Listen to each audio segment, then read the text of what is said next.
All right, ladies and gentlemen, welcome back to Epic Sports Radio. And we are here with special guest David Allen Wright, to my right. And to my left is Sean Allen. So, David Allen Wright, we saw him fight at Thunder Valley May 21st. So David, let's kind of go over your record right now and what transpired before the fight and the call that you got, and let's just go from there. We got Adam Saeed. It's about time. Oh, yeah. Well, I used to fight for West Coast Fighting Championships. A lot of people know me from there. Where it all started was King of the Cage. Back in 2005, I crawled into the cage over a bet with my father on whether I could be tough. It was just right out of the Marine Corps, and I figured I'd try it out. And I won that fight pretty unanimously, and walked out, got 2 offers for contracts, didn't complete those, and 7 years later, I hit Gladiator Challenge up, and my career took off from there 7 years later. All right, so let's kind of step back here. You on a bet with your dad. So out of the Marine Corps. Now you said to see if you were, I don't want to misquote you, tough or not. Is that what was that his words? That was his words. He wanted to see if I had the guts. All right. Now, was this before or after the Marines? This was after boot camp. Okay, so now let me ask you this: did you go to boot camp in San Diego? I did. Oh well, then 21 pumps. You know the wall that separates the Marines from the Navy. Navy's closed now. Well, I went to boot camp at the Navy, one back there. So I was lucky. They wanted to send me to Illinois at the time, but something happened with the plane, and I didn't end up going, which is good. But anyway, so first off, you went to boot camp. You went through boot camp, and anybody that has been to boot camp. Now, I will say this though, and I have to say this: Air Force boot camp is kind of like a walk in the park, and more like a resort kind of thing.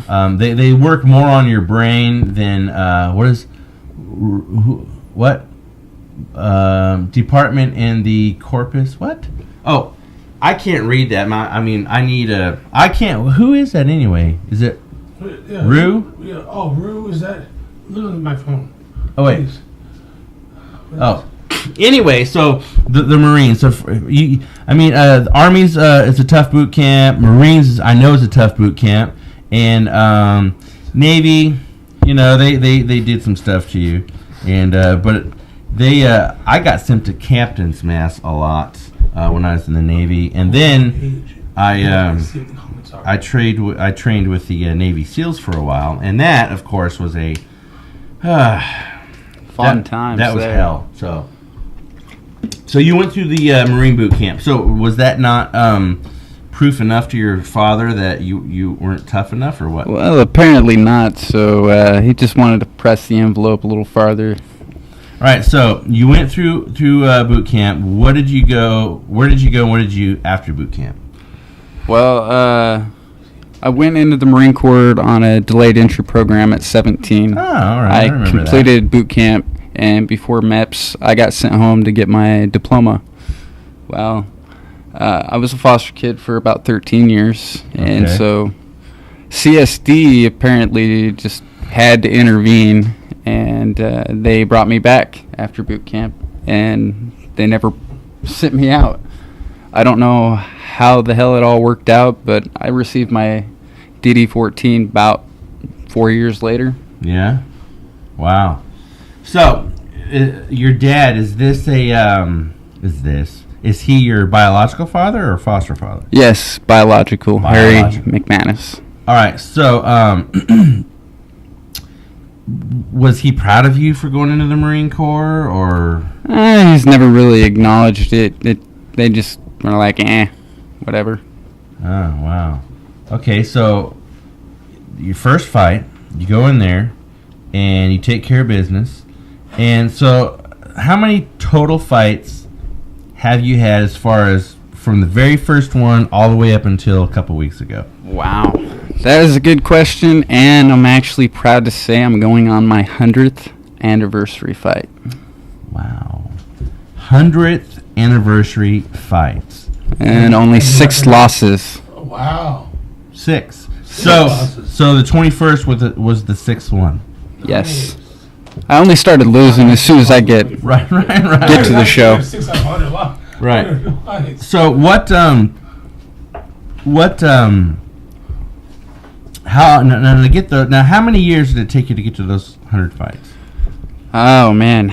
I've been wrestling and fighting and doing competitions and tournaments for probably about 17, 18 years now. Okay, so as far as the now you said you did West Coast prior. What happened with that? Or I you don't have to completed say my if you don't want to. no. I'm out of contract now, and they didn't pay me enough money to keep my mouth shut. So it was pretty hit and miss. They signed the contract with me for $2,500, and pretty much just gave me $2,500 in tickets, turned me pro, and called it a good day. I didn't really even see any cash. I sold probably about $60 worth of tickets the first pro fight, second fight $270, and the next fight $60. So it's been pretty hit and miss. Wow. So this was a contract that did it say was it $2,500 contract? Yeah, it was supposed to be in cash. So when I'm sure you asked the question, where's the money? I did. What did they say? They said at first that they can't just hand out money, and I thought that'd be a little weird since I seen a bunch of guys coming in with tickets and there's money being thrown everywhere at weigh-ins. Like there's like $20,000 worth of money at every weigh-ins. Wow. So now, all right. So they're just lowballing. So let's go about. So they give you $2,500 in tickets. So correct. Now, if you sold those tickets, did you get to keep that money? Yes, I could. Okay. So why? Okay, how many fights did you fight West Coast? 3 fights. 3 fights. So after the third fight, did you just say screw it, or was your contract literally over then? No. I just continued selling the tickets, but I gave away more tickets to my fans, try to drag in more crowd, and trying to sell the seats just basically for West Coast, because if I could keep them happy, then they'll invite me back.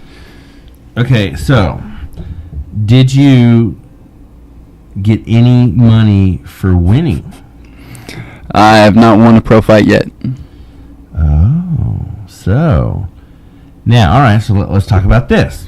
Now, I know that GKO. I've been to a couple of those, and they have like when the fights get done, they have an envelope for the winner, and they have an envelope for the loser. Now, even in a loss, now I know at this last one, you got paid some money. Yeah, and the winner got paid some money. Both fighters got paid money. Now, would you ever fight for West Coast again? I would if it was just set up right. Okay. I know how much I'm supposed to be making now, so I did a little bit of research over the last week. So. Okay, so what other companies have you fought for, and King of the Cage, Gladiator Challenge, West Coast Fighting Championships. I'm due to go to Dragon House MMA soon in August. That's going to be a huge fight for me. They're well connected with Bellator, and I'm trying to either get to Bellator, UFC, or IFC. Okay. I want to travel. All right. So let's talk about that. So, now, when you say you travel, say there's a fight for the sake of states. We'll just choose Tennessee. Tennessee. So, do they pay for your travel, or do they say, hey, we got a fight in Tennessee, you get here and we pay you this much money? It's pretty much the latter most of the time. But sometimes you can get a guy that'll invite you to the fights, make it all sound great, and then you're fitting the whole bill, and you're going to be stuck as soon as you get there. But there's other people that will pay for everything. Gladiator had me hooked in the beginning. They pulled me up and paid for me to get down to Sacramento from Oregon. So it's just really how they're feeling that day. Okay.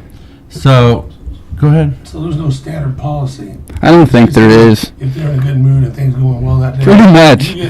You guess what? You're lucky caller number 15. You bet. Come on down. We're going to pay for all your stuff to get here. But if you're calling 150, if you did something for this guy's family or family friend way back in the day, this guy would probably fit the bill for everything. You wouldn't have to worry about nothing. But in the beginning, I understand. You got to build the trust factor. So they make you feel like they're doing a favor for you? That's the way they put it, because they've got a lot of people that just sign a lot of contracts for everything and then just dip out. And so they just take the money criminally. So who would you want to, say you got, and I know your ultimate goal, but who would you want to fight for next? Pretty much anybody that says, hey, we're going to pay you this much? Or would you take any fight? At this point, I'm going to take whatever I can, because I need the fights for my record standing. That way I can get to that next level, better pay. That way I can support my family. But if I had my ultimate dream wish right now, Dana White, if you're listening, at 145 pounds, I'll fight whoever you want. And let's make it go 3 rounds. I don't care. All you got to pay me is what I'm supposed to be paid at $2,500. Let's look up a couple sponsorships and see where it goes. All right. So at 145, are you in that Josh Emmett division? Or I know you fight. Are you in that? You guys fight down the road? I think if I trained really, really hard and I was focused, determined the whole way, and had proper guidance, I think I could stand to pretty much anybody. All right. So let's dive into the fight on the 21st. Walk us through the fight and let us know what happens and about the outcome. Okay, this last fight at Gladiator Challenge, I was feeling really comfortable going in, real stoked. Got in the cage, got a little bit nervous, but still held on pretty strong. I'm getting a lot more comfortable with the cage and the crowds. And that's a pretty new thing for me. I'm not used to being on TV a whole lot, so. But anyway, they kicked it off, and I felt that first kick coming out, and I'm not gonna lie, he put some heat on it, and so I just figured I'd step to the inside and control the hips. You control the game. Right. I didn't know he was gonna actually let me all the way in, and so I figured I'd power slam him as many times as I could. But he's very good when it comes to jiu-jitsu on the ground, and I knew that. So me being a wrestler, I had to change it up to something I'm not totally comfortable with, and that's boxing. I'm a fairly good street fighter, but people aren't trying to see the Hail Marys. But maybe they are. So do you think that maybe with that statement that you could work on your striking? Absolutely. And so you have an all-around, well-rounded fight game, if you Absolutely. will. So, all right. So we've almost 2 weeks now. What have you been doing for the last 2 weeks? Well, that's a little bit low-key, but I'm healing up after a recent issue with Gladiator. Oh, really? Oh, yes. Oh, do tell. Oh, I shall. I shall. The exclusive. Now, remember, ladies and gentlemen, Exclusive. You're the first we ones. always tell you that we get you the raw stories, the behind-the-scenes stories, and there you go. Here it comes. The nuggets that you want to hear. All right, so I was completely healthy walking into the cage, but Gladiator wouldn't have known any of this due to the fact that, California Athletic Commission says that we're supposed to be checked medically beforehand entering the cage and medically checked after, or you'll never fight again. Okay, I never saw either one. Even my medic was like, what the heck's going on here? Is that the dude I met? Yeah. All right. And so, there was no medical checks whatsoever. So when I crawled out of the cage, I noticed that I had a bump on my knee. Well, I was only in the cage for about 2 minutes. Well, it was enough time for me to get this bump that started getting infected. I thought it was a spider bite, but turns out, last night I went to the hospital, and it's MRSA. Oh, wow. Somebody forgot to scrub the mats. That's bad. Yeah. Since that I have a 9-year-old boy who has seizures, and so if his core temperature goes up in the slightest due to a fever, he's seizuring out. I hate to say this from the loudest and tallest rooftop. That is a lawsuit standing and waiting to happen. Wow. That's what everybody's been telling me. So, You took that to a lawyer, right? oh, trust me, it's going to a lawyer. I've got a bunch of people that are even mad at me. So that which knee is it? it's this one. All right. I just been keeping it cleaned and keeping it checked out. I And saw a television show a few days ago talking just about yeah, it's how horrible. bad MRSA could be. I thought it was a brown recluse bite from the way it hurt. Wow. And so I've been keeping an eye on that. It's been about 8 days now.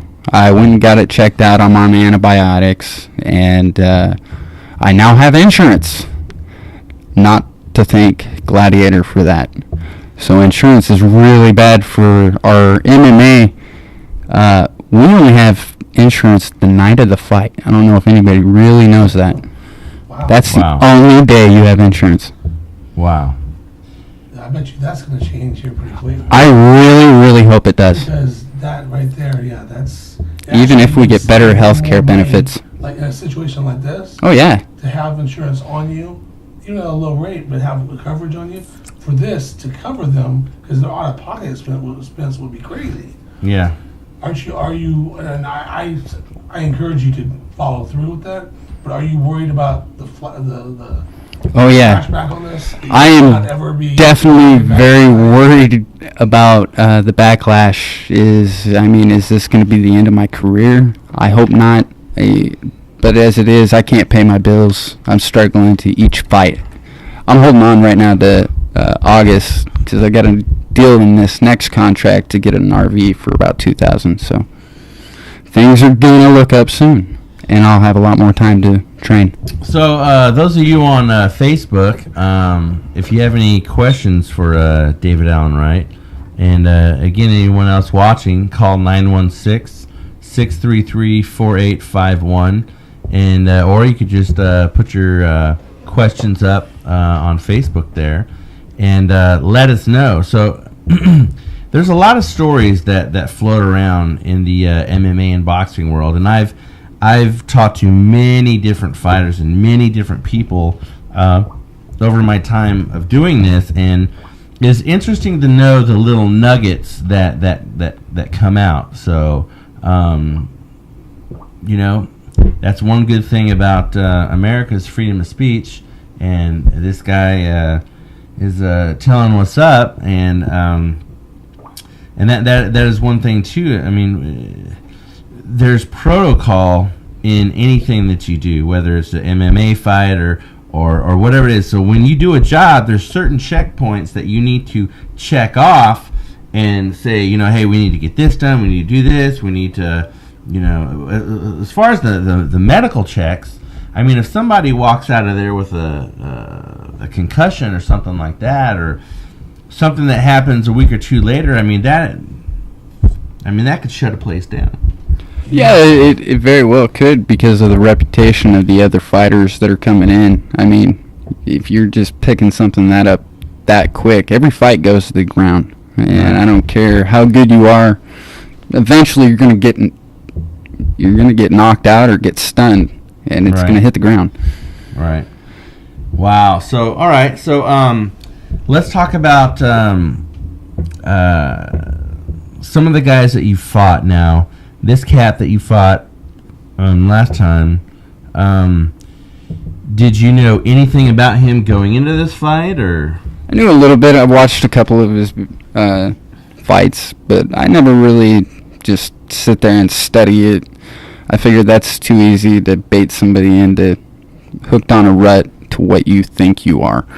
I do that to most of the fighters that watch my videos. They think that they've got me pegged, and some of them do. They notice what I'm weak on, and they single it out, but I try not to analyze it too much, just wing it. All right, so let me ask you a question. This is a question that that I ask every fighter, and I know yours wasn't a decision, obviously, but there are some fighters that have a decision and whatnot. And the way I form the question is the way that a lot of people have asked the question. So I ask the question the way that people ask me to ask it. So, and then I put in quotes, like when you, a fighter goes the distance and they leave it in the hands of the judges, if you will, for that decision. Do you think that there are, first off, first part of the question, what do you think about that question when people ask, why do you leave it in the hands of the judges? What do you think about that question first? I wish I could answer that with some knowledge here, but since my fight's never really gone the distance to that, but I think it's very useful to have some kind of formation of knowledge at what actually is going on, because during the fight, I can't tell you how many times I hit somebody. I really can't. I won't even know until it's all over. Okay, so what would you do if your corner, so you got a 3-round fight and said, hey man, he won the first round, you won the second round, so you need to make sure that you win this round. If it goes the distance, make sure that you score enough points in the eyes of the judges to get that decision or get the knockout or whatever. So if you're going into that third round knowing he won one, you won one, does your strategy change dramatically or not at all? I have never tried to point somebody out in cage fighting. I've just gone in and just battled. I stick with my training, but if I could point somebody out, I used to do it in wrestling all the time, and I know the point system of the MMA. I think it's possible to go the distance if I was actually challenging somebody that had some really good potential behind him. So I think I could probably get about 2.5 rounds. Okay. So what now you said you got something probably going on in August. So is there anything going on June or July? I have 26 days before I'm supposed to be in Palm Springs for Gladiator Challenge, and I do not know who I'm fighting yet. They are looking to pay me about $300 for this fight again. So are we talking the same Gladiator Challenge? Yeah. We're going Palm Springs. That's why What is that? How many hours? 4 hours, 5 hours away? Something like that? Are they getting you there? They're going to pay for travel and housing, apparently, so Now, when you say pay don't for cross travel, your fingers. does that mean, like, here's a bus ticket or a plane ticket or what? They've usually put me on Greyhound for most of the times, but I've got a medic corner now. He is an EMT, and he drives, so I'll probably be having them reimburse me for gas. All right, so do they pay for the hotel room and all that kind of stuff? I'm hoping. I've never done it before. Wow.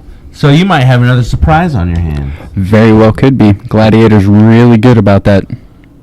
They keep me on my toes. Are you going to hold to that fight if you... Wow, we just had a gremlin throw something at us. So, hey, good job. Are you going to continue to take the fight, or are you going to fulfill the obligation if you file a lawsuit?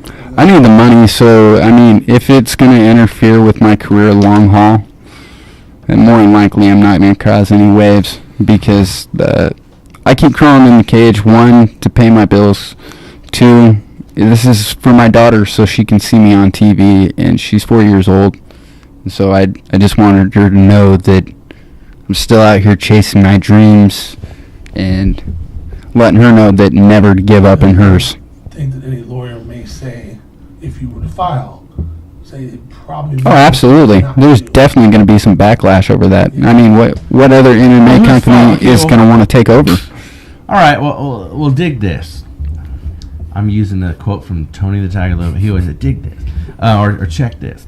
All right, check this. I actually met him. He's a pretty cool dude, isn't he? He is pretty cool. Well, hey, you know what? Hey, Tony, if you're watching, I hope you're feeling better. I know he got in an accident a couple weeks ago. I saw that. So I hope you're feeling better. But anyway, now, there shouldn't be backlash, and I'll tell you why. Say if I had something going on, and I would be like, well, he's doing this and this and this. Well, this company did not do this. So if they're not doing their due diligence, there should be no backlash on you. All I got to say is pay me what I'm worth so I can cover my bills and we don't have these issues. And I'll be willing to even overlook a bunch of things just so, as long as I know that I've got my bills paid, I'm good. There shouldn't be any backlash, you're right. And no, wait. Before you ask that question, let me ask this, because I want to ask this first. Oh, okay. I was going to ask David. I understand that, but let me ask this first. Did you tell them? Did you call up the gentleman that owns the Gladiator? I wasn't going to say his name, but there you go. Did you call up Ted and say, hey, Ted, this is what happened, this is what's going on, this is what's up? No, he's in the dark right now because I'm still waiting to figure out how I'm even going to approach this situation. I mean, I've got Team Fallout calling for blood, and I'm just like, hey, guys, I'm the CEO of this thing. Why don't you just take it down a couple notches? Let's continue to drag out the MMA fights for another 3 years. All right, so he's in the dark. So don't you think that you should have called him up and said, hey, Ted, I got to go to the doctor. I'm in ER. This is what's going on. I got this, and it came from the mat. Boom, boom, boom. Yeah, I'm going to bring it up to him about cleaning their mats. As much as I really want to get the settlement money on this and be a little bit more set, I think I might have to disappoint my old lady on this and just, let bygones be bygones, protect the other fighters, and move on. Well, here's what I would do, because say I owned Company A, and you know what? Forget the Company A. Here, I'll just put it in relationship status. Relationships with women, or men and men, women, whatever the crap you are. If you're in a relationship with somebody, and they're pissed off at you for something, and they're always pissed off, and then you go, why? You never told, and they're pissed at you for a year, and they go, if you would have told me that I did something that irritated you or whatever, well, you didn't tell me.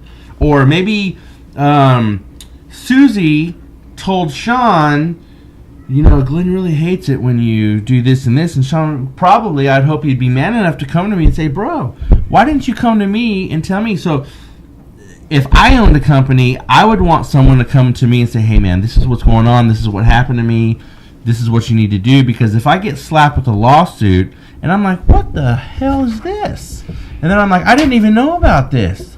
Then I think that's where you would get the backlash. But if you called him and told him what's up and he didn't do anything about it, then... Hey, Glenn, go ahead. Well, no, I was going to say calling him would probably be the best course of action. But here's you said you're going to disappoint your old lady by not doing anything. I think it's imperative that you contact him by doing something. Contact him, let him know. And if his comeback to you is not what you think it sufficiently should be, I mean, what could have happened to your son behind this if it would have affected him? Very true. It would have been devastating, life-threatening. So, that's true. If his answer, if he says, "Oh, well, we'll take care of that. We'll be on top of it," I'm totally sorry for and it gives you exactly what you think you need to hear. I just never had a whole bunch of knowledge in this direction, right. So if he blows you off, because he's endangering other fighters. If he Absolutely. those other fighters, he can get, and they may be angry at you for that too. Well, the other point I was going to make is, aren't they supposed to be changing the mats They'll shut every you fight? right? I know they are, because I used to be the guy that called people and sell the mats. There won't be a gladiator challenge. Well, you know what? That's all. You know what? A gentleman that I would like to talk to and get on the phone is Tim Stell. Ooh. Tim Stell, you know who Tim You're Stell right. is? I do not. Well, Tim Stell. Well, first off, his brother started the International Kickboxing Federation. Ooh. They are worldwide, and most of these cages that you see in these fights, especially West Coast and everything, that's his cage. He puts that up. He does. Now, I'll tell you what, Tim Stell, he's the kind of guy that goes, he checks, he double checks, and then he triple checks, and then he's on his guys like white on rice, and he gets the job done, man. So I know if something like that happened, he's on it when it comes to his cages. So, but anyway, we're gonna take a little a quick little break here, and I'm actually going to get me some coffee, and we will be back, and we're gonna talk more with David Allen Wright, and so Facebook, get your questions ready, and we will be right back in 2 and 2. Go ahead.